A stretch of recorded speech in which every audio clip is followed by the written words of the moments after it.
നമസ്തേ പ്രിയമിത്രങ്ങളെ, 2026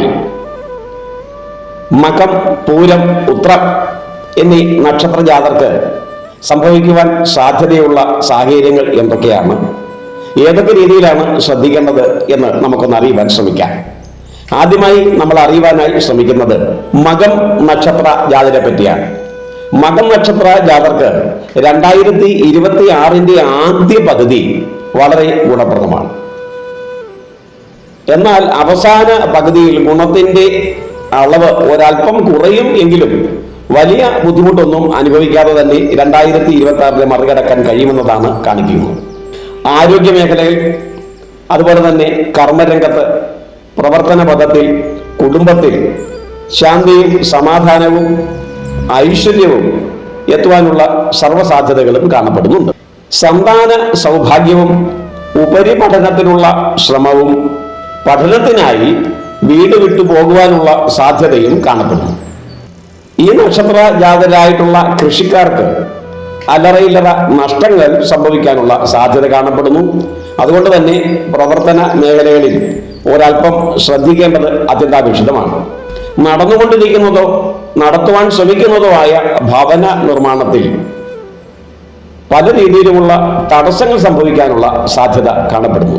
December മാസത്തോടുകൂടി ഒരല്പം ശമനമുണ്ടാവുകയും കാര്യങ്ങൾ ഒരു പരിധിവരെ ഗുണപ്രദമായി മാറാനുള്ള സാധ്യത തെളിയുകയും ചെയ്യുന്നു. കർമ്മ മേഖലകളിലും കാർഷികപരമായ പ്രവൃത്തികളിലും പ്രവർത്തന പദത്തിലും ഉന്നതിയെയും ഐശ്വര്യത്തെയും കരഗതമാക്കുന്നതിലേക്കായി ഈ നക്ഷത്ര ജാതർ ഈ കാലയളവിൽ അയ്യപ്പ സ്വാമിയെ ഭജിക്കുന്നതും അയ്യപ്പ നാമം ജപിക്കുന്നതും വളരെ ഗുണപ്രദമാണ്. ധർമ്മശാസ്താവിൻ്റെയും അയ്യപ്പൻ്റെയും അഷ്ടോത്തരം ജപിക്കുക, അതുപോലെ തന്നെ അയ്യപ്പ ക്ഷേത്രങ്ങളിൽ ദർശനം നടത്തുക, അയ്യപ്പന് നീരാഞ്ജന വഴിപാട് നടത്തുക, പൂമാല സമർപ്പിക്കുക ഇത്യാദിയുള്ള സമർപ്പണങ്ങളിലൂടെ സാധുജനങ്ങളെ തങ്ങളാൽ കഴിയാവുന്ന രീതിയിൽ പരിപാലിക്കുക, അശരണരെയും ബുദ്ധിമുട്ടുന്നവരെയും അവനവൻ്റെ ശേഷിക്കനുസരിച്ച് സഹായിക്കുക ഇത്യാദിയുള്ള കർമ്മങ്ങളിലൂടെ തീർച്ചയായും വലിയ ബുദ്ധിമുട്ടൊന്നും കൂടാതെ 2026 മറികടക്കാൻ കഴിയുക തന്നെ ചെയ്യും. അടുത്തതായി നമ്മൾ അറിയുവാനായി ശ്രമിക്കുന്ന നക്ഷത്രം പൂരം നക്ഷത്രമാണ്. 2026 തുടക്കം പൂരം നക്ഷത്രക്കാർക്ക് വളരെ ഗുണത്തെയാണ് പ്രദാനം ചെയ്യുന്നത്.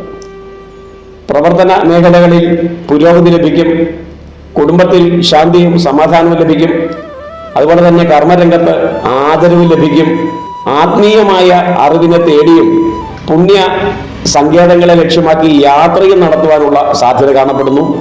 ആത്മീയപരമായ കർമ്മങ്ങളിൽ വളരെയേറെ പ്രവർത്തിക്കുവാനുള്ള അവസരം എത്തുവാനുള്ള സാധ്യത വളരെ വിശാലമായി തന്നെ കാണപ്പെടുന്നു. അതുപോലെ തന്നെ പുണർതം നക്ഷത്രജാതരായ സ്ത്രീജനങ്ങൾക്ക് കലാപരമായി വളരെയേറെ അഭിവൃദ്ധി കാണപ്പെടുന്നു. നടനം, സംഗീതം, അതുപോലെ തന്നെ കലാപരിപാടികൾ ഇവയിൽ മികവ് പുലർത്തുവാനും ആദരവ് ഏറ്റുവാങ്ങുവാനുമുള്ള അവസരം 2026 സമ്മാനിക്കുമെന്നാണ് കാണപ്പെടുന്നത്. സെപ്റ്റംബർ മാസത്തോടുകൂടി മുൻപ് ധാരണയിൽ എത്തപ്പെട്ടതും നിശ്ചയിച്ചു വെച്ചിരുന്നതുമായ വിവാഹ കാര്യങ്ങൾ നടക്കുവാനുള്ള സാധ്യത കാണപ്പെടുന്നു. ഒക്ടോബർ മാസത്തോടുകൂടി ഗുരുതുല്യരും ആദരണീയരുമായ വ്യക്തികളുടെ ദേഹവിയോഗം സങ്കടത്തെ പ്രദാനം ചെയ്യാനുള്ള സാഹചര്യത്തെയും കാണപ്പെടുന്നുണ്ട്. അതുപോലെ തന്നെ കുടുംബത്തിൽ സഹോദര ബന്ധങ്ങൾക്ക് ചെറിയ രീതിയിലുള്ള ഒലച്ചിൽ തട്ടുവാനും കുടുംബത്തിൽ അസ്വസ്ഥത സൃഷ്ടിക്കുവാനുമുള്ള തലത്തിലേക്ക് അത് മാറുവാനുമുള്ള സാഹചര്യം കാണപ്പെടുന്നു. അതുകൊണ്ട് തന്നെ അനാവശ്യമായ സംഘർഷങ്ങളെ സൃഷ്ടിക്കാതിരിക്കുവാനും സഹോദരങ്ങളോട് ക്ഷമിക്കുവാനും സ്നേഹ ബുദ്ധിയ പെരുമാറാനും ഒരല്പം ശ്രമിക്കുന്നത് നന്നായിരിക്കും.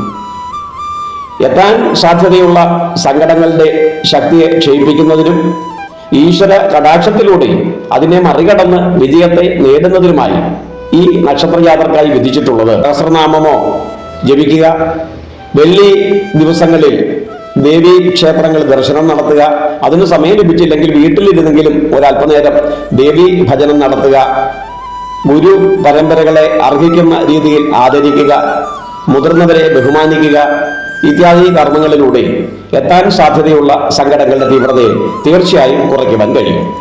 അടുത്തതായി നമ്മൾ അറിയുവാനായി ശ്രമിക്കുന്നത് ഉത്രം നക്ഷത്ര ജാതരെ പറ്റിയാണ്. ഉത്രം നക്ഷത്ര ജാതർക്ക് പൊതുവെ 2026 ഗുണദോഷ സമ്മിശ്രമാണെങ്കിലും ഗുണങ്ങളാണ് അധികമായി ലഭിക്കാൻ സാധ്യതയുള്ളതായി കാണപ്പെടുന്നു. മനഃശാന്തി അതാണല്ലോ ഏറ്റവും അമൂല്യമായിട്ടുള്ളത്. അതുപോലെ തന്നെ സാമ്പത്തികമായ ഉന്നതി, പ്രവർത്തന മേഖലകളിൽ ആദരവ്, കുടുംബത്തിൽ ശാന്തിയും സമാധാനവും പ്രകടമാകുക ഇത്യാദി കാര്യങ്ങൾ കാണപ്പെടുന്നുണ്ട്.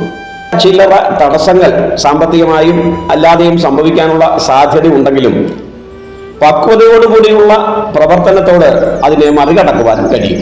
ലഭിക്കുന്ന അവസരങ്ങളെ വിജയപ്രദമാക്കി മാറ്റുവാനും അധികാരികളുടെ പ്രശംസയെ കരഗതമാക്കുവാനുമുള്ള അവസരം 2026 കരുതി വച്ചിരിക്കുന്നതായി കാണുന്നു. സ്ഥാനമാന ലഭ്യതയും കൂട്ടുകാരുമായി ചേർന്ന് സംയുക്തമായി വ്യാപാര രംഗത്തേക്ക് ഇറങ്ങുവാനും അതിലൂടെ വിജയത്തെ കരഗതമാക്കുവാനുമുള്ള സാധ്യത 2026 ഈ നക്ഷത്രയാത്രക്കായി കാണപ്പെടുന്നു. എന്നാൽ പ്രത്യേകം ശ്രദ്ധിക്കേണ്ടതായിട്ടുള്ളത് തസ്കര ശല്യം ഈ നക്ഷത്രയാത്രയെ 2026 ബാധിക്കാനുള്ള സാധ്യതയും കാണപ്പെടുന്നുണ്ട്. അതുകൊണ്ട് ഏത് പ്രവൃത്തി ചെയ്യുമ്പോഴും അലസമായോ അശ്രദ്ധയായോ പ്രവർത്തിക്കാതെ ഒരല്പസ്വല്പം ജാഗരൂകനായി പ്രവർത്തിക്കുന്നത് അല്ലെങ്കിൽ ജാഗരൂകിയായി പ്രവർത്തിക്കുന്നത് വളരെ ഗുണപ്രദമാണ്. പൊതു ഗൃഹത്തിലേക്ക് പ്രവേശിക്കുവാനുള്ള ഭാഗ്യവും സാമ്പത്തികമായ ഉന്നതിയുമാണ് ഈ നക്ഷത്രയാത്രക്ക് ലഭിക്കുവാൻ സാധ്യതയുള്ള മറ്റു ഗുണങ്ങളായി 2026 കാണപ്പെടുന്നത്. ഈ ഐശ്വര്യങ്ങളും സമൃദ്ധിയും ആവോളം ലഭിക്കുവാനും എത്താൻ സാധ്യതയുള്ള മാർഗ തടസ്സങ്ങളെയും ശത്രു ഭയത്തെയും രോഗബാധകളെയും അകാരണമായ ആപത്തുകളെയും വിഘ്നങ്ങളെയും മറികടക്കുവാൻ അയ്യപ്പന് നീരാഞ്ജന വഴിപാട് നടത്തുന്നതും അയ്യപ്പ സ്വാമി ക്ഷേത്ര ദർശനം നടത്തുന്നതും വളരെ ഗുണപ്രദമാണ്. ശനിയാഴ്ച തോറും ധർമ്മശാസ്താവിൻ്റെ ക്ഷേത്ര ദർശനം നടത്തുന്നതും അയ്യപ്പ അഷ്ടോത്തരമോ അല്ലെങ്കിൽ ധർമ്മശാസ്ത്ര അഷ്ടോത്തരമോ ജപിക്കുന്നതും വളരെ ഗുണപ്രദമാണ്. അതോടൊപ്പം തന്നാൽ കഴിയാവുന്ന രീതിയിൽ സമൂഹത്തിൽ സങ്കടങ്ങളും ബുദ്ധിമുട്ടുകളും അനുഭവിക്കുന്നവരെ സഹായിക്കുക, രോഗബാധയാൽ ബുദ്ധിമുട്ടുന്നവർക്ക് ചെറിയ ചെറിയ സഹായങ്ങൾ ചെയ്യുക, ചെയ്ത സഹായങ്ങളെപ്പറ്റി മറ്റാരോടും പറയാതിരിക്കുക ഇത്യാദിയുള്ള കർമ്മങ്ങളിലൊന്ന് ശ്രദ്ധിക്കുകയാണെങ്കിൽ തീർച്ചയായും വളരെ ഗുണപ്രദം തന്നെയാണ് ഈ നക്ഷത്ര ജാതർക്ക് 2026. ആയതിനാൽ തന്നെ ഈ വീഡിയോയിൽ സൂചിപ്പിച്ച മകം, പൂരം, ഉത്രം എന്നീ നക്ഷത്ര ജാതർക്ക് ഐശ്വര്യത്തോടും അതിലേറെ ആത്മസന്തോഷത്തോടും 2026 പൂർത്തീകരിക്കുവാൻ സർവേശ്വരൻ അനുഗ്രഹിക്കട്ടെ. ചെറിയ ചെറിയ സങ്കടങ്ങൾ എത്തപ്പെട്ടാലും പക്വതയോടും മനസ്സുറപ്പോടും കർമ്മ പുഷ്ടിയോടും കൂടി പ്രവർത്തിച്ചാൽ തീർച്ചയായും നിങ്ങൾക്ക് സന്തോഷത്തെ ഭുജിക്കുവാൻ തന്നെ കഴിയും. അതിലൂടെ ഐശ്വര്യകരമായി 2026 മറികടക്കുവാനും 2027 ഐശ്വര്യകരമായി എത്തിച്ചേരുവാനും സർവേശ്വരൻ ഈ നക്ഷത്രയാത്രയെ അനുഗ്രഹിക്കട്ടെ എന്ന് ഭക്തിയാദരപൂർവ്വം പ്രാർത്ഥിച്ചുകൊണ്ട് മറ്റൊരു വിഷയവുമായി വീണ്ടും കണ്ടുമുട്ടുന്നത് വരെ പ്രിയമിത്രങ്ങളെ ഏവർക്കും നമസ്കാരം. ഹരിയും